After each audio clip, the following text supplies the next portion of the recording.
Auzubillahiminash-shaytanir-rajim. Bismillahir-rahmanir-rahim. I am Dr. Muhammad Hanif, and today we are going to discuss a topic named as equation of plane in R3. बेटे calculus 3 का lecture number 10 हमारा जारी है और आज हम पढ़ेंगे कि इक्वेशन ऑफ प्लेन किस तरह डिराइव करते हैं। लास्ट लेक्चर में हमने बहुत अच्छे तरीके से पढ़ा कि इक्वेशन ऑफ लाइन किस तरह ड्राइव करते हैं, सिमेट्रिक फॉर्म में, पैरामीट्रिक फॉर्म में। उसकी 3 फॉर्म हमने डिस्कस की थी कि किस तरह हम एक इक्वेशन ऑफ लाइन को डिराइव करते हैं।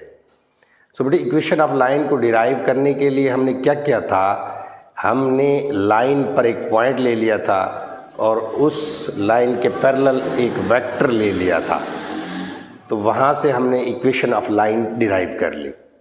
इक्वेशन ऑफ प्लेन का भी सेम यही प्रोसेस है कि हम एक पॉइंट लेंगे और उस पॉइंट के बाद उस प्लेन पर एक नॉर्मल वेक्टर ले लेंगे, तो इन दोनों के दरमियान रिलेशन से हम इक्वेशन ऑफ प्लेन डिराइव कर लेंगे। इक्वेशन ऑफ प्लेन की स्टैंडर्ड फॉर्म हम डिराइव कर लेंगे। सो प्यारे बेटे, for this purpose we need one point on the plane. We need one point on the plane. That point is P naught is equal to x naught, y naught, z naught and a normal vector to that plane. उस यानी ये plane है हमारे पास, इसके एक हमने एक normal vector ले लेना है। बस फ़र्क इतना सा है कि इस वेक्टर को हमने नॉर्मल लेना है। उधर एक पॉइंट चाहिए था हमें, उस पॉइंट एक हमने लाइन पर एक पॉइंट लिया था, फिर एक और पॉइंट लेकर वो वेक्टर बन गया था, उसके पैरेलल एक वेक्टर ले लिया, तो वहाँ से इक्वेशन डिराइव हो गई थी, equation of line. Equation of plane में क्या करना है, हमें प्लेन के एक परपेंडिकुलर नॉर्मल ले लेना है, यानी परपेंडिकुलर नॉर्मल या ऑर्थोगोनल एक वेक्टर ले लेना है। उस वेक्टर को मैंने कह दिया है n वेक्टर है और उसके कोऑर्डिनेट्स हैं a, b and c। So a vector between point P not and P, हमने जो पॉइंट लिया है उस प्लेन के ऊपर, उसके ऊपर हमने अब दूसरा पॉइंट भी एक ले लिया है, एक P not is equal to x not, y not, z not, और P को हमने ले लिया x, y, z। So they are the a vector between these 2 points. हमें पता है 2 पॉइंट्स के दरमियान हम वेक्टर किस तरह फाइंड करते हैं। Just you need to x minus x not, second point के x कोऑर्डिनेट में से फर्स्ट पॉइंट के x कोऑर्डिनेट को निकाल दें तो वेक्टर का हमें फर्स्ट कोऑर्डिनेट मिल जाता है। So P naught x, P naught P, यानी ये वेक्टर क्या आएगा, x minus x not, y minus y not, z minus z naught. So हमारे पास हमें ये एक वेक्टर मिल गया और ये एक नॉर्मल हमने ऑलरेडी लिया है, प्लेन के ऊपर एक नॉर्मल भी ले लिया हमने और एक ये वेक्टर भी मिल गया है। तो इन दोनों वेक्टर्स से हम इक्वेशन ऑफ प्लेन डिराइव कर लेंगे। एंड नॉर्मल वेक्टर कौन सा लिया हमने, ये n लिया है, a b c। We know that कि इस प्लेन के ऊपर ये नॉर्मल क्या है, परपेंडिकुलर, और जब 2 चीज़ें परपेंडिकुलर हों तो उनका डॉट प्रोडक्ट क्या होता है बेटे, 0 होता है। सो n ये नॉर्मल वेक्टर और ये जो वेक्टर हमने एक पॉइंट 2 पॉइंट से डिराइव किया है वेक्टर, ये दोनों आपस में परपेंडिकुलर हैं। This implies that n dot p dot p is equal to 0। So just now you insert the values of n normal unit vector के कोऑर्डिनेट्स क्या हैं बेटे, a b c, और p डॉट p इस vector के coordinates कौन से, x minus x not, y minus y not, z minus z naught. So प्यारे बेटे x माइनस x नॉट ये लिख दिया हमने कुछ नहीं किया, बस n और p नॉट p की वैल्यूज़ को पुट कर दिया है और ये देयर पोजीशन वेक्टर्स, इसलिए हमने ये करली ब्रैकेट्स को यूज़ किया है और डॉट प्रोडक्ट 0 के बराबर होता है तो 0 के बराबर पुट कर दिया हमने। अब बेटे अब ये डॉट प्रोडक्ट है तो इसका मतलब है x को x से मल्टीप्लाई करेंगे, y को y से, और इस z कंपोनेंट को z कंपोनेंट से मल्टीप्लाई करेंगे। So after multiplying dot product है, so a into x minus x not, b into y minus y not c into z minus z naught is equal to 0। So यहां से बेटे इस ए को अंदर multiply कर दें, ए एक्स माइनस ए x नाट plus b y नाट plus आएगा बेटे इधर प्लस बी वाई, सॉरी ठीक है ये माइनस ही आएगा, plus b y minus b y naught. उसके बाद बेटे c z minus c z naught is equal to 0।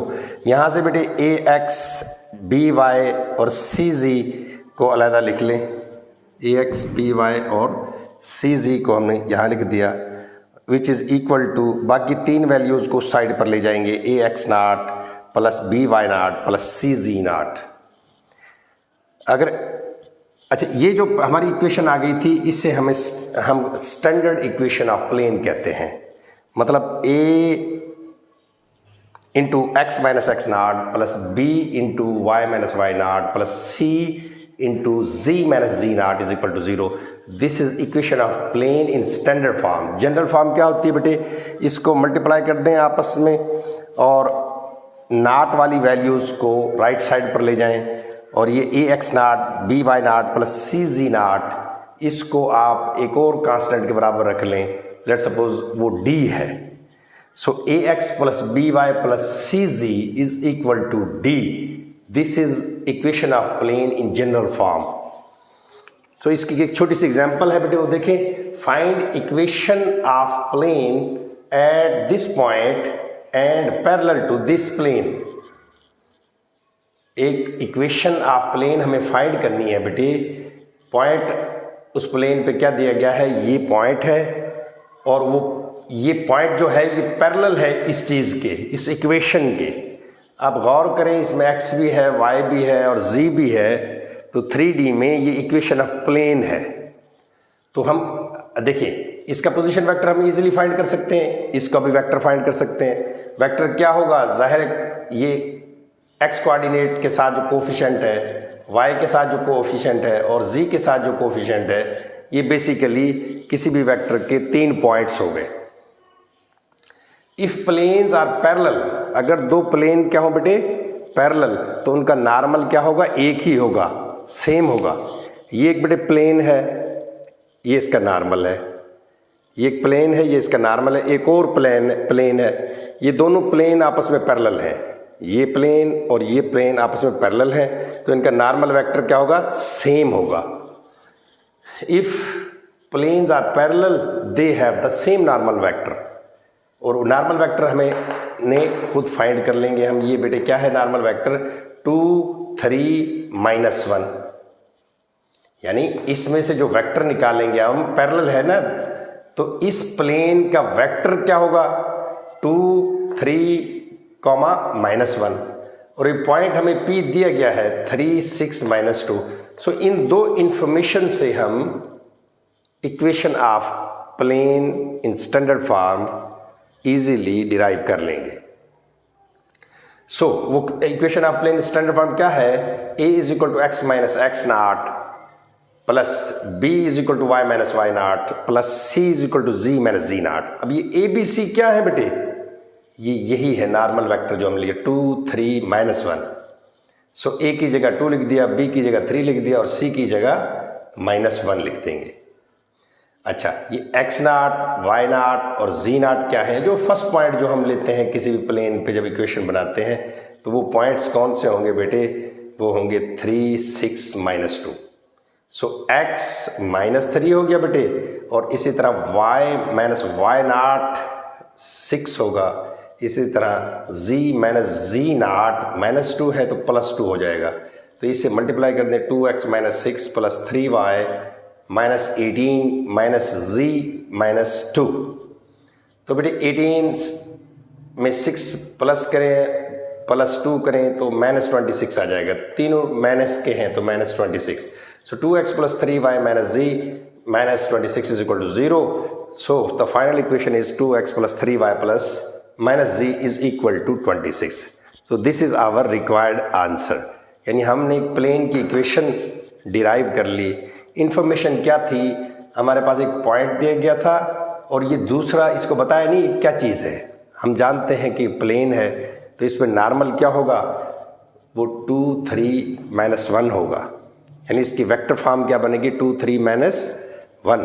सो 2 3 -1 और पॉइंट्स क्या है 3 6 -2, तो इजीली हम इसका फाइंड कर सकते हैं। तो ये बेटे 2 3 और -1 ये ए बी सी की वैल्यू हो जाएंगी और ये पॉइंट है x0 y0 z0। I hope you got my point. जी प्यारे बेटे, इक्वेशन ऑफ प्लेन से रिलेटेड हम क्वेश्चन करने जा रहे हैं। सो क्वेश्चन नंबर 2 है find equation of plane containing point P Q C. P Q R ले ले, से सी बहुत बुरा लगेगा बेटे। कोई भी एक प्लेन है हमारे पास, उस प्लेन में 3 पॉइंट्स हैं, आपने इक्वेशन ऑफ प्लेन ड्राइव करनी है। अब बेटे जब हमने इक्वेशन ऑफ प्लेन की स्टैंडर्ड फॉर्म जब डिराइव की थी तो हमने कहा था कि हमें 2 चीज़ों की ज़रूरत होती है। जिस तरह इक्वेशन ऑफ लाइन में हमें एक पॉइंट की ज़रूरत थी और 2 वेक्टर की ज़रूरत थी, इधर हमें क्या है, हमारे पास 1 या 2 पॉइंट मौजूद हों और उस प्लेन पे एक नॉर्मल हमें चाहिए होता है, तो तब हम उस इक्वेशन ऑफ प्लेन इजीली उससे जनरेट कर सकते हैं। सो अब ये क्वेश्चन कह रहा है कि एक प्लेन है आपके पास, उसमें 3 पॉइंट्स मौजूद हैं, आप इसकी इक्वेशन ऑफ प्लेन ड्राइव करें। सो कैसे करेंगे, हमारे पास 3 इक्वेशन हैं, तो 3 पॉइंट्स हैं, तो इन तीनों पॉइंट्स से हम 2 वेक्टर्स बना सकते हैं जो इस प्लेन पर मौजूद होंगे। और जब 2 वेक्टर किसी एक प्लेन के ऊपर मौजूद हों, उनका जब हम क्रॉस प्रोडक्ट लेते हैं तो उसका आंसर हमेशा नॉर्मल आता है। क्रॉस प्रोडक्ट में हमने बहुत अच्छे तरीके से पढ़ा था कि if you multiply a vector A with a vector B, if you take a cross product of vector A and vector B, so by right hand rule we get there product and its direction is upward और downward. So plane पे अगर 2 vector मौजूद हों, हम उनका cross product लें तो normal हमें हासिल हो जाता है। सो जब नॉर्मल हासिल हो गया, वेक्टर हासिल हो गया और नॉर्मल हासिल हो गया, अब हम equation of plane in standard form में वो पुट करेंगे और हमें इक्वेशन ऑफ प्लेन मिल जाएगी। तो see here find equation of plane containing point P Q and R. So बेटे पी क्यू एक वेक्टर, यानी इसका पोजीशन वेक्टर मैं बना लूँगा।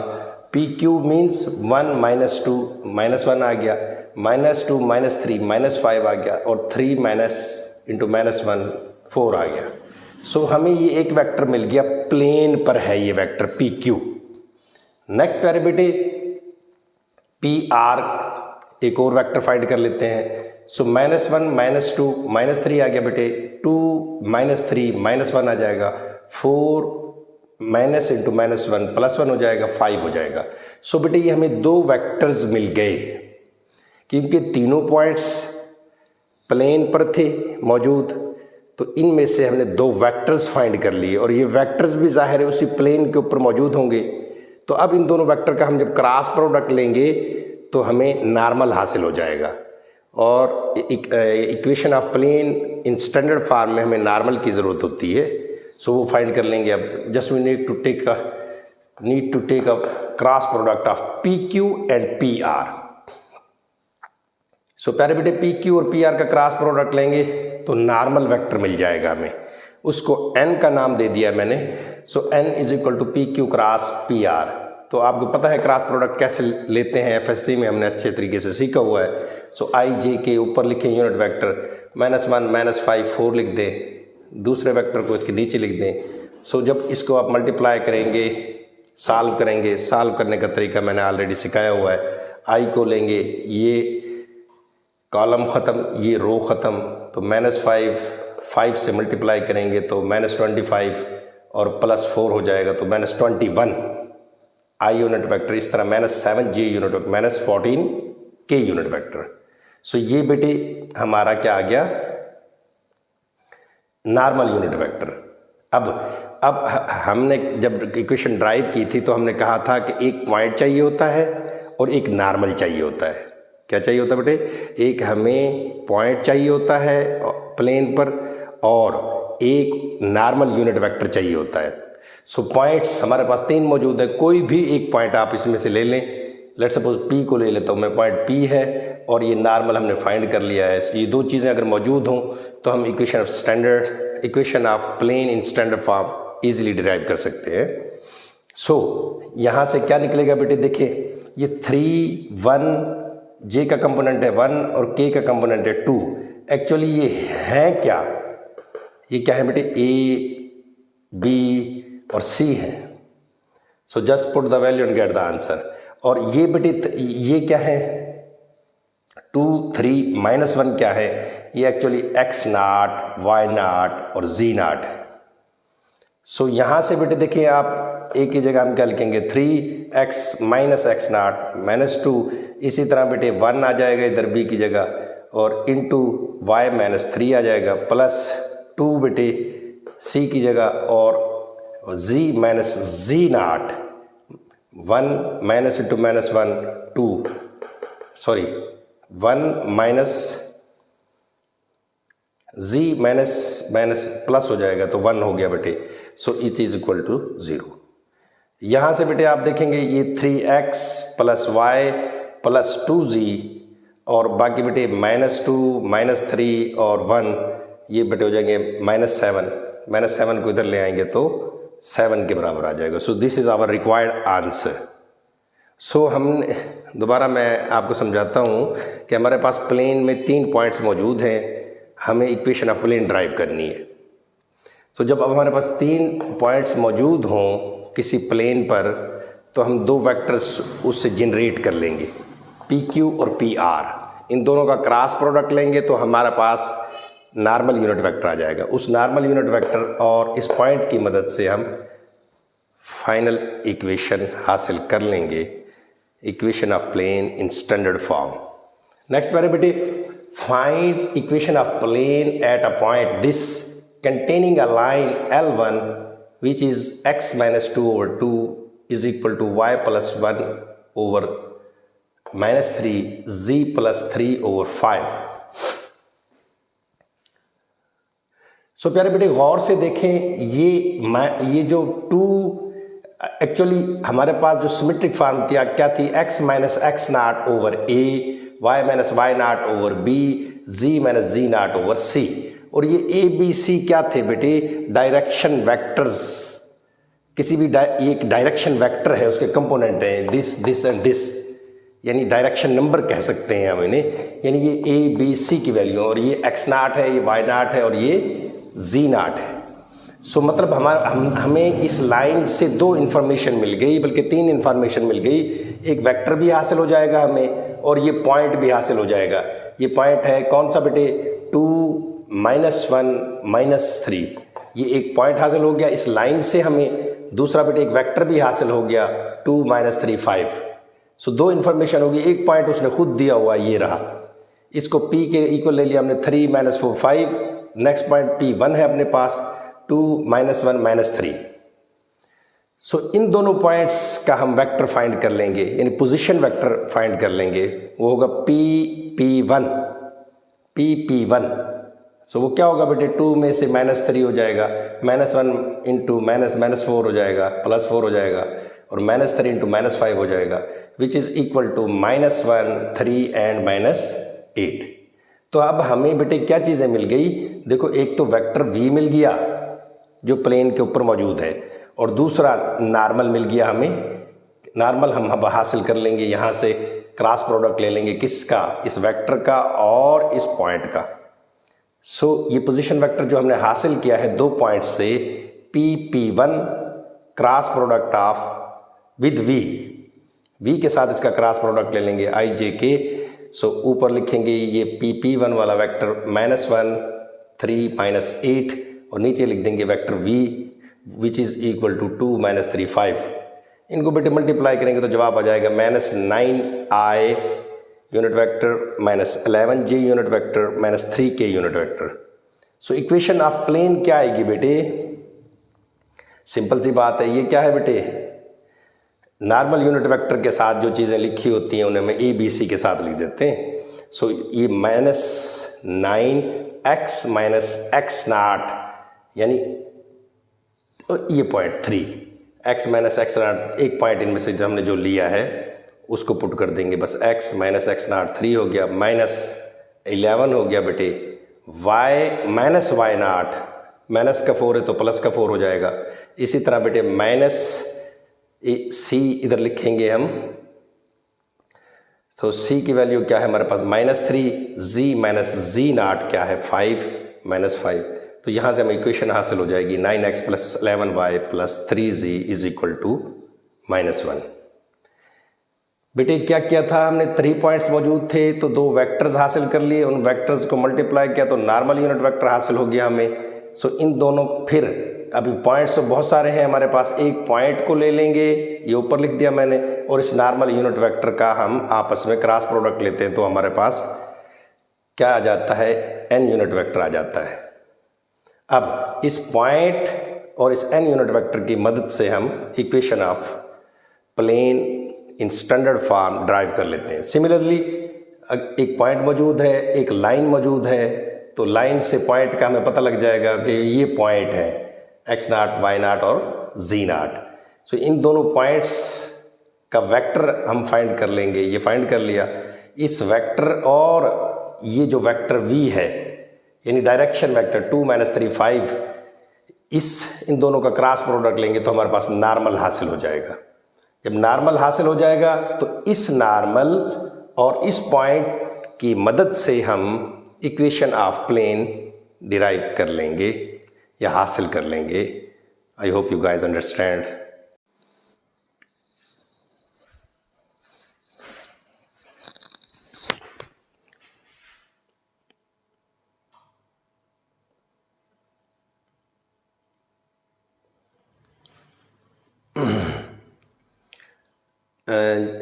जी प्यारे बेटे, another question about equation of plane.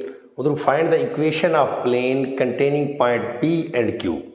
हमने इक्वेशन ऑफ प्लेन फाइंड करनी है जिसमें 2 पॉइंट्स हैं P और Q, और which is perpendicular to the plane this, यानी 2 प्लेन्स हैं अपने पास, एक प्लेन ये है और एक प्लेन ये है, और दोनों आपस में प्लेन्स क्या है, परपेंडिकुलर। लेट्स सपोज ये एक प्लेन है ये, और एक प्लेन इस तरह परपेंडिकुलर है, ये ठीक नहीं बना मुझसे। सो एक प्लेन ये नीचे की जानिब और इसके दूसरा प्लेन इसके क्या है बेटे, आपस में they are orthogonal to each other या परपेंडिकुलर टू ईच अदर।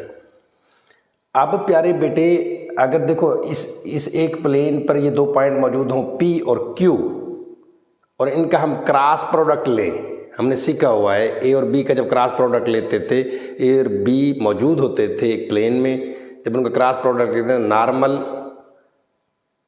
हमें हासिल हो जाता है, which is always perpendicular to that plane. जब इस पी क्यू का हम क्या लेंगे प्यारे बेटे, क्रॉस प्रोडक्ट लेंगे तो हमें नॉर्मल हासिल हो जाएगा इस तरह। सो ये normal must be in this plane, यानी जो प्लेन परपेंडिकुलर होगा हमारा नॉर्मल भी परपेंडिकुलर आ जाएगा। ये प्लेन ऑलरेडी दूसरा प्लेन है जो ये नॉर्मल है, सो नॉर्मल मीन्स ये नॉर्मल लाए करता होगा इस प्लेन में, क्योंकि ये प्लेन परपेंडिकुलर है इस प्लेन के। सो मतलब 2 वेक्टर यहाँ पड़े हैं, उनको हमने क्रॉस प्रोडक्ट लिया, उनका जब नॉर्मल यूनिट वेक्टर मिल गया हमें, वो नॉर्मल यूनिट वेक्टर इस नॉर्मल प्लेन में मौजूद होगा। सो इस बात को मैं लिख दे, so normal unit vector n must be in the plane we need to find, यानी जो प्लेन हम फाइंड करने जा रहे हैं नॉर्मल यूनिट वेक्टर उसमें मौजूद होगा। वजह क्योंकि ये देखो हॉरिजॉन्टल प्लेन है, क्रॉस प्रोडक्ट लिया, इसका नॉर्मल जो आएगा वो इस प्लेन में मौजूद होगा, क्योंकि ये भी नॉर्मल है और वो नॉर्मल यूनिट वेक्टर होगा। सो बेटे यहाँ से v वेक्टर हमारे पास क्या आया, -3 2 1, और नॉर्मल वेक्टर क्या आया बेटे 2 3 -4। 2 3 -4 कहाँ से आ गया बेटे, ये देखें 2 3 -4। कोई भी प्लेन आपको दिया गया हो या प्लेन की इक्वेशन दी गई हो जो ये x y और z के कंपोनेंट्स हैं, basically they are the components of normal. यानी इस प्लेन की इक्वेशन का अगर हम नॉर्मल फाइंड करना चाहें तो हम डायरेक्ट लिख देते हैं x के कोफिशिएंट को 2, y के कोफिशिएंट को बेटे 3 और z के कोफिशिएंट को -4। सो ये नॉर्मल यूनिट वेक्टर हो गया। ये वेक्टर v कहाँ से हासिल हुआ? जस्ट पी क्यू है ये क्या बेटे? पी क्यू वेक्टर -1 -2 -3 बेटे 3 -1 2 2 -1 1। मैंने समझाया इसलिए नहीं कि हम ऑलरेडी 2 क्वेश्चन ऐसे कर चुके हैं, तो आपको खुद फाइंड करनी है चीज़ें। सो वेक्टर v भी फाइंड हो गया, हमें नॉर्मल वेक्टर भी फाइंड हो गया। तो अब इसका क्रॉस प्रोडक्ट ले लेंगे। क्रॉस प्रोडक्ट का जो जवाब आएगा, इनमें से एक पॉइंट को लेके उस क्रॉस प्रोडक्ट का जो जवाब आएगा, इन दोनों से हम इक्वेशन ऑफ प्लेन डिराइव कर लेंगे। सो n vector multiplied by v vector क्या आएगा? आपने क्या करना है बेटे? i j और k और उसके नीचे लिख लेना है इसे, फिर इसे, और जब क्रॉस प्रोडक्ट का आपको पता ये किस तरह लेते हैं, तो जवाब क्या आ जाएगा? 11 10 इंटू 13। सो प्यारे बेटे, सो पॉइंट इनमें से कोई सा भी पॉइंट ले ले, हम पॉइंट P ले लेते हैं प्यारे बेटे। सो 2 1 1 पॉइंट ले लिया, और ये जो जवाब आया क्रॉस प्रोडक्ट का, इसको ले लिया। यही तो हमने सीखा था इक्वेशन ऑफ प्लेन। जब हम स्टैंडर्ड फॉर्म बनाई थी तो हमने सीखा था कि हमें एक पॉइंट की ज़रूरत होती है, दूसरा नॉर्मल यूनिट वेक्टर की ज़रूरत होती है, या नॉर्मल वेक्टर की ज़रूरत होती है। सो पॉइंट हम इन दोनों में से कोई सा भी ले लेंगे, ये ले लिया, और नॉर्मल यूनिट वेक्टर हमने फाइंड कर लिया। नॉर्मल यूनिट वेक्टर हमने फाइंड कर लिया कहाँ से?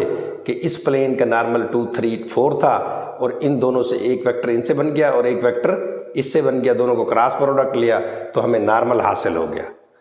सो इस नॉर्मल और इस पॉइंट से हम इक्वेशन ऑफ प्लेन डिराइव कर लेंगे। क्या होती है आपको पता है? a into x minus x not plus b into y minus y not plus c into z minus z not which is equal to 0। So a अपने पास क्या है बेटे? 11। इस सॉल्व करके हमने सॉल्व किया हुआ इस इक्वेशन को, 11 into x minus x not 2 आ जाएगा। इसी तरह बेटे 10, b की जगह 10 लिखेंगे। सो y माइनस वाई नॉट क्या आएगा? 1 आएगा। इसी तरह बेटे 13 c की जगह लिखेंगे, और z minus z not, z minus z not क्या होगा? -1। जब इसको सॉल्व करेंगे तो हमारे पास ये जवाब आ जाएगा। I hope you understand this question. जी प्यारे बेटे, चंद इम्पॉर्टेंट पॉइंट्स नोट कर लें, बहुत इम्पॉर्टेंट पॉइंट्स हैं। 2 planes are parallel if their normals are parallel. 2 planes आपस में पैरेलल होंगी अगर उनके नॉर्मल आपस में पैरेलल होंगे। जाहिर है अगर ये प्लेन पैरेलल है तो इनके नॉर्मल भी क्या होंगे? पैरेलल होंगे। एक क्वेश्चन भी हमने इसका किया है कि अगर 2 प्लेन पैरेलल हों तो उनका नॉर्मल एक ही होगा, सेम होगा। तो मतलब कहने का अगर प्लेन्स पैरेलल हों तो नॉर्मल भी पैरेलल होंगे। अगर प्लेन्स परपेंडिकुलर हों, मैंने एक प्लेन ड्रा की थी, तो ये प्लेन ड्रा की, तो इसका नॉर्मल कुछ यूँ होगा, इसका नॉर्मल यूँ कुछ होगा, तो नॉर्मल भी परपेंडिकुलर होंगे। अगर 2 प्लेन पैरेलल हैं तो उनके नॉर्मल भी पैरेलल होंगे। अगर 2 प्लेन परपेंडिकुलर हैं आपस में तो उनके नॉर्मल भी परपेंडिकुलर होंगे। जनरल सी बातें, ये फिगर से पता लग जाता है आपको। अच्छा, दूसरा, एंगल बिटवीन द प्लेन्स हमेशा इक्वल होता है एंगल बिटवीन द नॉर्मल्स। एक ही बात है ना बेटे, ये प्लेन है, ये नॉर्मल है। सो इस दोनों नॉर्मल्स के दरमियान एंगल या दोनों प्लेन्स के दरमियान एंगल एक ही बात है, दोनों बराबर होंगे। सो ये 3 पॉइंट्स हो गए बेटे। सो एक एग्जांपल है छोटी सी, वो कह रहा है एक प्लेन है अपने पास 5x minus 2y plus 4z is equal to 5। ये प्लेन हो गया बेटे। एक प्लेन 2 है हमारे पास, 2x plus 3y plus z is equal to 4। So ये 2 प्लेन दिए गए हैं। सो इस प्लेन का नॉर्मल फाइंड कर सकते हैं हम। लास्ट टाइम हमने पढ़ा था, just you need to write down the coefficient of these. So x का कोफिशिएंट 5, y का -2 और z का 4, सो ये नॉर्मल 1 हो गया, क्योंकि प्लेन 1 लिए हमने तो नॉर्मल 1 हो गया। इसका नॉर्मल 2 ले लेंगे, 2, 3 एंड 1, ये दोनों के नॉर्मल फाइंड हो गए हमें बेटे। क्या ये आपस में पैरेलल हैं? देखें, मैं इसमें से कुछ भी कॉमन ले लूँ तो दोनों ये एक दूसरे का स्केलर मल्टीपल नहीं है। कॉमन लेने से दूसरा वेक्टर जनरेट नहीं होता, so they are not common to each other, यानी इनमें कोई कॉमन लेने से यानी एक दूसरे के स्केलर मल्टीपल नहीं है। हमने यही पढ़ा था कि दो वेक्टर्स आपस में पैरेलल होते हैं अगर एक दूसरे का स्केलर मल्टीपल हो जाए। तो यहाँ कोई भी कॉमन लेने से कुछ भी नहीं बनता, तो इनमें कुछ भी कॉमन नहीं है, सो दे आर नॉट पैरेलल, या स्केलर मल्टीपल नहीं है इसमें कोई, सो ये पैरेलल नहीं है। अब हम चेक करेंगे परपेंडिकुलर है कि नहीं है। तो परपेंडिकुलर दो वेक्टर्स को प्रूफ करना हो तो हम उनका डॉट प्रोडक्ट 0 के बराबर रख लेते हैं। सो n vector dot n vector, जब हम इसका लेंगे dot product, 5 2s are 10, -2 3s are 6, -6 हो गया, 4 1s are 4, सो ये 8 जवाब आ जाएगा, 0 जवाब नहीं आएगा। सो इसका मतलब है ये परपेंडिकुलर भी नहीं है, ना ही ये दोनों नॉर्मल्स पैरेलल है, ना ही ये दोनों नॉर्मल परपेंडिकुलर है। तो फिर तीसरी सिचुएशन क्या रह जाती है, यानी या तो चीज़ आपस में परपेंडिकुलर होगी इस तरह, यानी 90 का एंगल बनता होगा, या पैरेलल होगी 0 का एंगल बनता होगा। इसके अलावा कौन सी सिचुएशन, इसके अलावा सारे एंगल्स बच जाते हैं। तो उस एंगल को कैसे फाइंड करते हैं दो वेक्टर्स के दरमियान, ये भी हमने सीखा हुआ है। वही डॉट प्रोडक्ट वाला फार्मूला लगाते हैं हम, यानी cos थीटा इसमें क्या हो जाएगा, A vector dot B vector over A vector का magnitude multiplied by B vector का मैग्नीट्यूड।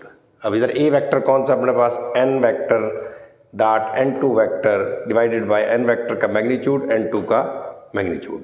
सो इन दोनों का डॉट प्रोडक्ट हमने से हासिल किया हुआ है, वो 8 के इक्वल है। और n1 का मैग्नीट्यूड फाइंड करेंगे, 5 स्क्वायर -2 स्क्वायर 4 स्क्वायर, स्क्वायर करके ऐड करके और स्क्वायर रूट ले लेंगे तो 45 स्क्वायर रूट। और इसी तरह बेटे n2 का भी हम मैग्नीट्यूड नीचे लिख देंगे, which is 11, 2 2s are 4, 3 3s are 6, 4 और 6 10 हो गए बेटे, और 1 का स्क्वायर 1 होता है, तो 11 स्क्वायर रूट। सो इसको मल्टीप्लाई कर लें तो यहाँ से थीटा क्या आएगा, काज को दूसरी तरफ ले जाएंगे, cos inverse theta is equal to cos inverse 8/495 square root. This is our required answer of this question. I hope आज का लेक्चर आपको पसंद आया होगा। अगर पसंद आया है तो काइंडली लाइक कर दें, सब्सक्राइब कर दें और ज़्यादा से ज़्यादा लोगों को शेयर कर दें, और बेल आइकन पर लाजमी क्लिक कर दें ताकि नई आने वाली वीडियोस का नोटिफिकेशन आपको मिल सके। शाद रहें, खुश रहें, आबाद रहें। अल्लाह हाफिज़।